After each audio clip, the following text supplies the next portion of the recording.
ஒரு கோவில் வாசலில் ஒருத்தர் சின்ன ஹோட்டல் வச்சுருக்காரு. அங்கே தோசை இட்லி கொடுக்க முடியல, அவ்வளோ கூட்டம்.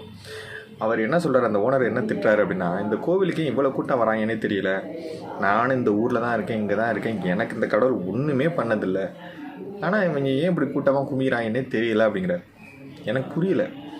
அந்த கோயில் வாசலில் தான் அவர் ஹோட்டல் வச்சுருக்காரு. அந்த கோயிலுக்கு வர்றவங்கனால தான் அந்த வியாபாரமே ஓடுது, நல்ல வியாபாரம் ஓடிட்டுருக்கு. அப்படி இருக்கும்போது இவங்க என்ன நினைக்கிறாங்கன்னு எனக்கு தெரியல. ஏதோ ரொம்ப கஷ்டப்படுறவன் புலம்புறான், ஓகே நான் வைத்துக்கிறேன். ஆனால் கோவில் வாசலேருந்து நல்லா சம்பாரிச்சுக்கிட்டும் ஒருத்தர் சொல்கிறான் பார்த்தீங்களா, அதுதான் இந்த உலகமே அப்படித்தான். அவங்க கடவுளால் ஏதோ ஒரு விஷயங்கள்னால அவங்களுக்கு அந்த லாபம் கிடச்சிக்கிட்டு தான் இருக்கும்.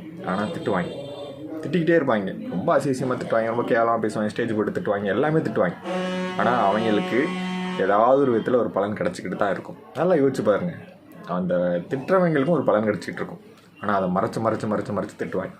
இந்த உலகம் இப்படித்தான். ஆனால் இந்த காலத்துலேயும் பக்தியும் கடவுள் பக்தி விட்டுறாது. ஒழுக்கத்தை தரக்கூடிய விஷயத்தில் இந்த கடவுள் பக்தியை தவிர வேறு யாராலும் ஒழுக்கத்தை கொடுக்க முடியாது. அதை நான் உணர்ந்ததுனால சொல்ல வரேன். நான் வேறு யாரும் உனக்கு அட்வைஸ் பண்ண மாட்டான், நீ குடிக்காத, நீ இதை பண்ணாத, அதை பண்ணாத, இதை செய்யாத அப்படின்னு எவனும் ஸ்டேஜ் போட்டும் பேச மாட்டான், எங்கேயும் சொல்ல மாட்டான். ஆனால் ஒரு பக்தியில் நீ நல்ல சின்சியராக இருந்த, கடவுள் பக்தியில் உண்மையாக இருந்தேன்னா உன்னுடைய எந்த பேட் ஹேபிட்டும் உனக்கு வராது. ஒழுக்கத்தில் ஒரு சிறந்தவனாக இருப்ப, படிப்பில் சிறந்தவனாக இருப்ப, எல்லாத்துலேயும் நல்லா சிறந்தவனாக இருப்ப.